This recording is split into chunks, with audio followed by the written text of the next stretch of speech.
Ternyata dari sini sumbernya gitu. Karena dia menjelaskan soal dinasti Murabitun dan Khalifah Abdurrahman Ad-Dakhil yang mampu menaklukkan Spanyol dan Portugis dulu gitu ya. Ternyata dari sini sumbernya.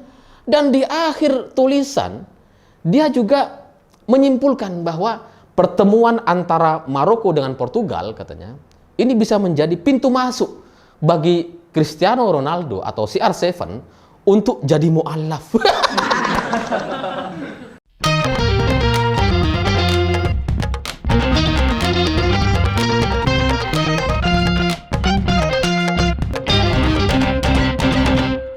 Selamat malam para mantan, selamat malam untuk banyak kisah cinta yang kadang-kadang mengejutkan. Yang pacarannya sama siapa, nikahnya sama siapa itu. Ini nggak lagi nyindir Kaisang loh ya, ini cerita orang lain. Termasuk saya pribadi gitu, yang pacarannya bertahun-tahun sama si A, nikahnya sama yang Z. Jauh banget. Karena cerita-cerita semacam itu bagi saya jadi mirip sekali dengan cerita Piala Dunia di Qatar 2022, karena ada banyak kejutan gitu. Di mana negara-negara yang selama ini tidak dijagokan, negara-negara yang kecil, yang jarang lolos dari babak grup gitu, tiba-tiba mampu mengalahkan timnas atau negara-negara yang selama ini difavoritkan atau langganan menjadi finalis atau semifinalis Piala Dunia. Sama seperti Arab Saudi yang mampu mengalahkan Argentina, Jepang mengalahkan Jerman, kemudian Korea Selatan mengalahkan Spanyol, dan belakangan ada Maroko yang mengalahkan Belgia, Spanyol, dan Portugal. Ini menjadi kejutan banyak orang gitu. Yang dijagokan siapa, yang menang siapa itu ya. Ya meskipun secara analisa gitu ya, ini cukup logis gitu, karena memang di edisi Piala Dunia tahun ini itu sudah berbeda dengan tahun-tahun sebelumnya, karena pemain-pemain di banyak negara itu sudah mulai melakukan permainan di level elit memang gitu.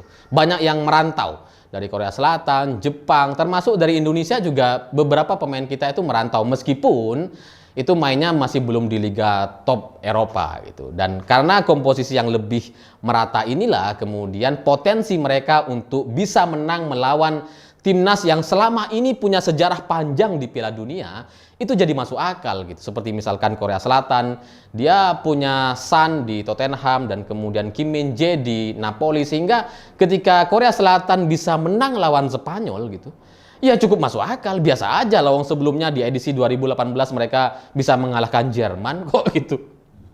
Dan kemudian Jepang juga sama, dia punya komposisi pemain yang banyak bermain di Liga Jerman, sehingga ketika Jepang mampu mengalahkan Jerman itu cukup logis dan masuk akal. Dan dari banyak negara-negara yang selama ini tidak dijagokan kemudian bisa menang melawan negara besar itu sebenarnya semuanya tuh cukup logis alasannya gitu. Kita suka Jepang dan Korea Selatan menang karena sesama negara Asia gitu ya. Kemudian ketika Arab Saudi mampu mengalahkan Argentina itu membuat banyak fans Ronaldo jadi bersorak. Karena Messi kalah. Jadi itu masih di level yang cukup logis. Tapi ketika Maroko yang menang gitu ya, ini sudah masuk ke wilayah politik identitas ini, politik agama. Karena sudah disama-samakan atau dikait-kaitkan dengan keagamaan gitu. Seolah-olah kemenangan Maroko itu soal faktor doa. Faktor karena sujud syukur. Padahal doa dan sujud syukur dalam agama Islam itu biasa aja gitu. Kita ketika berdoa atau melakukan sujud syukur itu tidak pernah bisa menjadi sebuah kebanggaan. Itu biasa aja gitu. Emang kita lakukan. Dan ini bukan hal yang baru sebenarnya di timnas Indonesia di eranya Evan Dimas di timnas U16 dulu gitu ya. Mereka kalau setelah melakukan gol, mencetak gol itu mereka juga biasa tuh sujud syukur gitu. Kenapa Maroko ini menjadi pembeda? Mungkin karena levelnya Piala Dunia gitu. Tapi tetap aja secara ajaran agama Islam itu biasa aja, tapi karena ini dimaksimalkan, dieksploitasi sama kelompok-kelompok FPI, HTI dan sejenisnya sama ustadz-ustadz mereka gitu ya, Sehingga ceramah-ceramah mereka hari ini itu membangga-banggakan Maroko. Yang seolah-olah diklaim Maroko ini bisa menang karena faktor doa. Karena ini sepak bola gitu. Kalau sepak bola kemenangannya, skor akhirnya ditentukan sama kualitas doa, maka juara dunia mudah sekali ditebak gitu. Pasti Indonesia. Karena kita adalah negara dengan penduduk terbesar muslim di dunia gitu. Kita paling banyak nih. Kalau timnas kita main di Piala Dunia pasti juara itu. Oh, banyak doanya. Tapi kan enggak gitu. Jadi Maroko itu meskipun memang melakukan aksi-aksi atau aksi-aksi simbolik dengan sujud syukur dan keagamaan yang identik dengan agama Islam, tapi secara kualitas pemain atau komposisi di pemainnya gitu ya, emang itu cukup merata dan bermain di level klub elit Eropa. Meskipun tidak ada yang seterkenal Neymar, Messi, Mbappe atau Luka Modric, nggak ada. Tapi posisi mereka di klubnya masing-masing itu memang menjadi andalan gitu. Nah, tapi sebelum saya masuk ke sana, nanti saya jelaskan di akhir video ini. Sebelum saya masuk ke sana gitu. Karena ini ada juga yang menarik gitu. Saya juga ngelihat ada ustadz-ustadz yang kemudian memanfaatkan kemenangan Maroko ini menjadi materi dakwahnya gitu.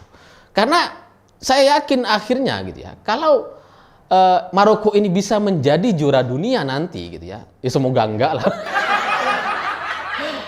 Itu kayaknya nanti tarif ustadz di Indonesia itu jadi ikutan naik tuh, jangan-jangan. Ya karena sekarang aja di semifinal gitu ya, dengan kemenangan Maroko yang banyak sekali itu ya, yang bisa mengalahkan tim-tim besar Eropa gitu ya. Itu sekarang mereka tuh sudah membangga-banggakan, apalagi kalau sampai juara. Dan bahkan juga ada banyak teman-teman saya atau orang-orang saya lihat mereka itu mendukung Maroko dengan berjudi. Karena menang kalah bagi mereka itu nggak ada urusan gitu. Kalau menang ya alhamdulillah itu rezekinya. Tapi kalau kalah ya ini mereka sudah merasa di jalan yang benar. Karena megang Maroko. Ya kok bisa judi di jalan yang benar. Ada banyak yang kayak gitu tuh, all in semuanya judi. Sehingga dari sini gitu ya, saya ngelihat memang ada kesamaan dengan fenomena kelompok ekstrim atau kelompok intoleran di Indonesia. Karena ini mirip-mirip nih, yang mengekspresikan atau memberikan sebuah pembelaan dengan cara-cara yang salah, mirip kayak FPI dan FPI dan sejenisnya gitu. Yang mau membela Islam, tapi kemudian di jalan demonya teriak bunuh-bunuh, yang nggak sesuai dengan ajaran agama Islam. Nah, sama nih, mau bela Maroko dengan alasan membela negara Islam, tapi dengan judi. Ya untungnya gitu ya, mereka selama ini selalu pegang Maroko dan untung besar dia itu. Ya karena sama Belgia menang, Spanyol, Portugal menang terus dia. Banyak menangnya sih orang-orang yang pegang Maroko ini. Itulah contoh membela atas dasar agama Islam dengan cara-cara yang salah gitu. Dengan cara judi. Padahal sudah jelas kata Rhoma Irama, judi, menjanjikan, kekayaan cuma menjanjikan. Dan dari sini, dari fenomena judi dan kelompok intoleran di Indonesia, saya melihat ada kesamaan bahwa kelompok-kelompok intoleran di Indonesia yang juga membela agama dengan cara-cara yang salah, itu juga punya kebiasaan yang sama gitu.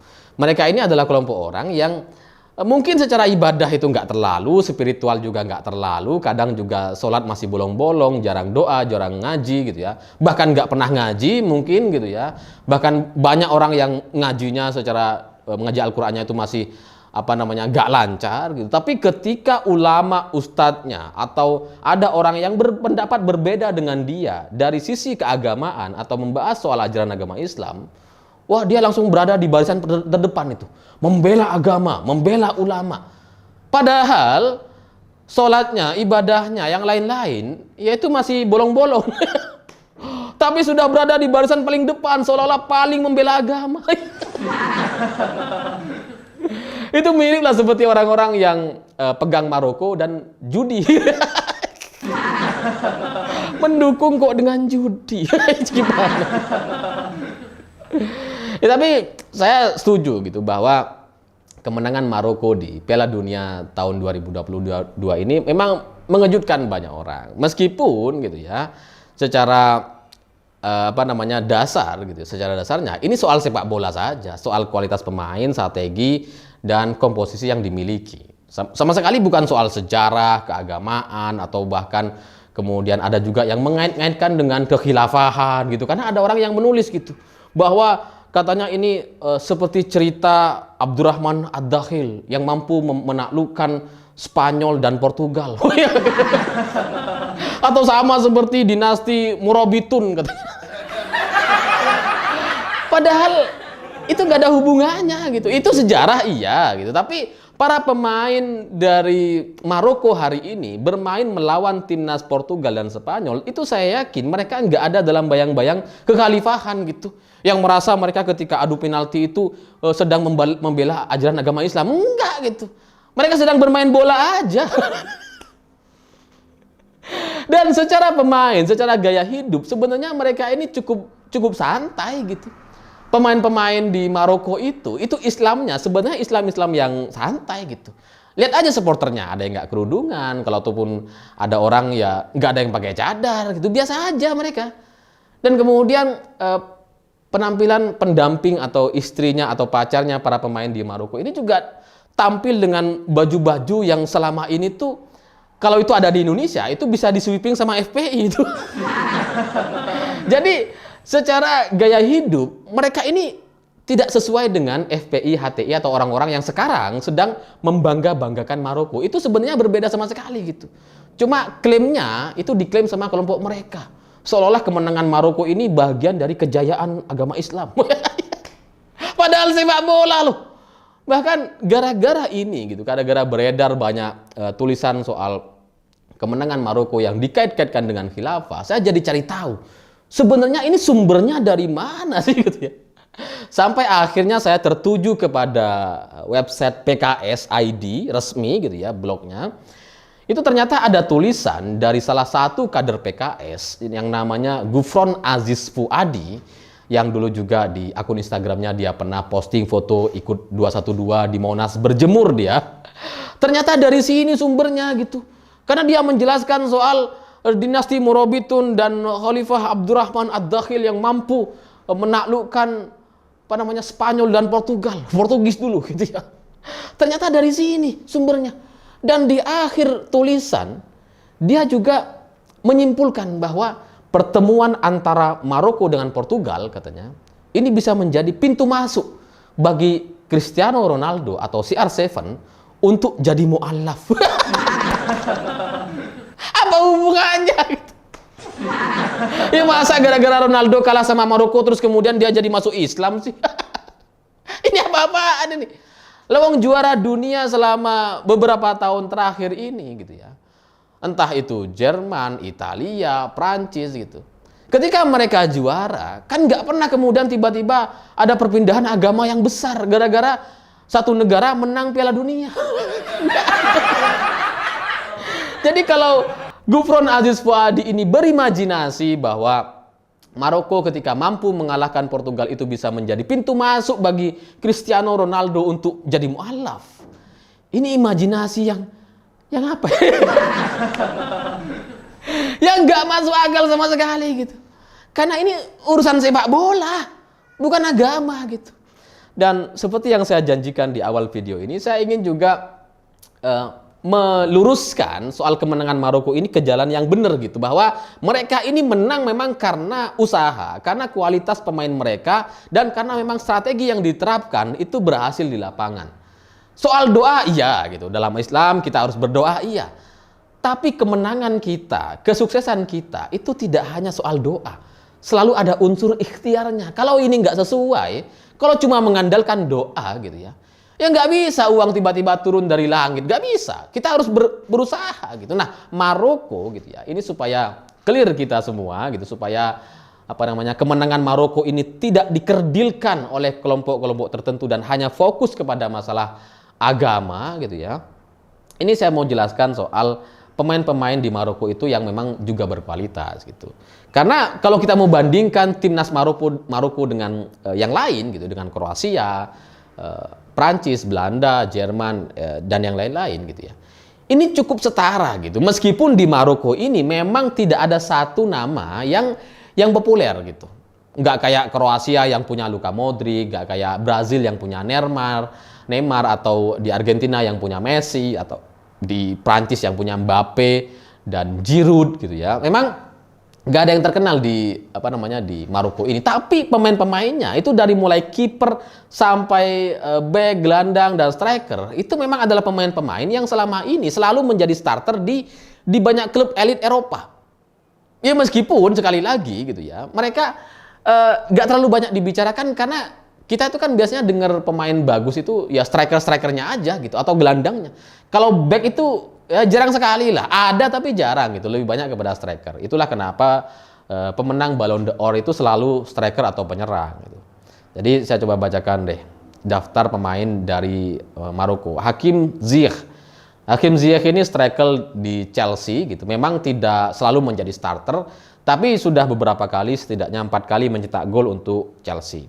Lalu kemudian Nusser Mazraoui. Dia bermain di Bayern Munchen dengan posisi bek kanan dan selalu menjadi starter. Ya back ya, yang jadi starter terus gitu ya, bermain terus secara reguler di Bayern Munchen. Itu kan artinya ya bagus gitu. Sama lah seperti Messi atau Neymar atau Son di Tottenham, sama aja gitu. Cuma karena posisinya sebagai back jadi nggak terlalu populer. Lalu kemudian Youssef En-Nesyri, ini juga sayap kanan di Sevilla, juga selalu menjadi starter. Kemudian Yassine Bounou, ini kiper andalan Sevilla dan memang kiper utamanya di Sevilla gitu, sehingga ketika dia mampu mematahkan tendangan penalti dari Spanyol dan negara-negara yang lain gitu ya. Ya masuk akal karena dia sudah bermain di Sevilla ini lama gitu. Sudah jam terbangnya itu tinggi. Lalu yang paling menarik perhatian sebenarnya adalah Achraf Hakimi. Tapi lagi-lagi posisinya adalah bek kanan. Tapi ya selalu menjadi starter di PSG gitu. Tempat bermainnya Mbappe dan Messi. Satu klub tuh mereka itu. Selalu jadi starter dan selalu turun di setiap pertandingan PSG. Dan sebelum ini si Achraf Hakimi ini pernah main di Madrid, di Inter. Jadi secara pengalaman memang udah jauh lebih baik dibandingkan timnas seperti Jepang dan Korea Selatan yang hanya mengandalkan Son atau Kim Min-jo tadi. Lalu ada Sofyan Amrabat, ini gelandang dari Fiorentina, Nayef Agout dari West Ham, kemudian S. Amallah bermain di Liga Belgia, Boufal dan Onahi bermain di Liga Prancis. Memang ini nggak terlalu terkenal klubnya, tapi tetap aja itu Liga Eropa, samalah seperti Jepang yang 8 atau 7 pemainnya bermain di Liga Jerman gitu, sehingga ya tetap aja secara pengalaman itu luar biasa. Kemudian terakhir ada Jawad El-Yamik bermain di Real Sociedad. Jadi secara komposisi pemain Maroko dari kiper, back dan sampai depan itu sama berkualitasnya dengan timnas yang lain gitu, dengan Inggris, dengan Portugal gitu, sama. Cuma selama ini Maroko itu tidak terlalu terkenal dan tidak menjadi langganan semifinalis Piala Dunia. Ya karena memang baru-baru ini mereka punya pemain dengan komposisi yang baik seperti ini gitu. Karena dengan ini gitu ya, kita akhirnya bisa melihat bahwa Maroko itu bukan menang karena kebetulan atau menang karena doa. Ya doa bener gitu. Doa ibu itu bagus gitu ya. Tapi nggak cuma itu, tetap ada unsur-unsur logisnya. Sehingga kemenangan Maroko ini harus kita pelajari sebagai sebuah semangat yang harus kita tiru dari sisi proses ikhtiarnya, proses cara kerjanya gitu. Bagaimana pemain-pemain mereka bisa bermain di Liga Eropa dan terus menjadi starter di klub-klub besar Eropa. Nah, kalau kita mau meniru ininya gitu, meniru apa yang dilakukan oleh Maroko, mungkin kita bisa berlaga juga di Piala Dunia. Tapi kalau kita hanya bahas dan fokus kepada urusan-urusan agamanya, maka selamanya kita mungkin nggak akan pernah bisa untuk bermain di Piala Dunia gitu. Kalau hanya fokus kepada doa orang tua, kepada sujud syukur dan sebagainya gitu, itu nggak bisa gitu. Ya selamanya kita akan jadi negara yang nggak maju-maju. Nah ini yang nampaknya menjadi benalu di Indonesia ya kelompok FPI, HTI dan kader PKS yang satu ini. Gitu. Kadang menjelaskan sepak bola dengan cerita-cerita khilafah, apa coba? Apa hubungannya gitu? Ya, jadi semoga video ini bermanfaat gitu. Semoga siapapun yang menang nanti, entah itu Maroko, Prancis atau Argentina atau Kroasia gitu. Semoga pada akhirnya yang menang adalah urusan sepak bola saja gitu. Tidak dikait-kaitkan dan tidak ada hubungannya dengan inflasi atau tarif ceramah ustadz-ustadz di Indonesia. Jangan sampai. Masa tarifnya jadi naik gara-gara Maroko? Apa hubungannya? Ya semoga ini dapat diterima dengan baik gitu. Dan seperti yang saya bilang sebelumnya bahwa di Piala Dunia mungkin akan ada kejutan-kejutan dari timnas atau negara-negara yang selama ini nggak diunggulkan, dan itu ternyata terjadi beneran. Terjadi kepada Arab Saudi, Jepang, Korea Selatan, dan sekarang Maroko. Tapi pada akhirnya sekali lagi yang namanya juara Piala Dunia itu lagi-lagi hanya soal logika, soal ikhtiar dan kualitas setiap orangnya. Kualitas strategi, mental para pemainnya. Jadi bukan soal agamanya gitu, bukan soal doa-doanya, nggak ada gitu. Sehingga nanti Piala Dunia kalau sudah masuk ke babak final gitu. Ini kan sekarang sudah semifinal ya. Akan mempertemukan Maroko dengan Prancis, kemudian Kroasia bertemu dengan Argentina. Itu peluang menangnya masing-masing negara ini sama gitu, 50-50.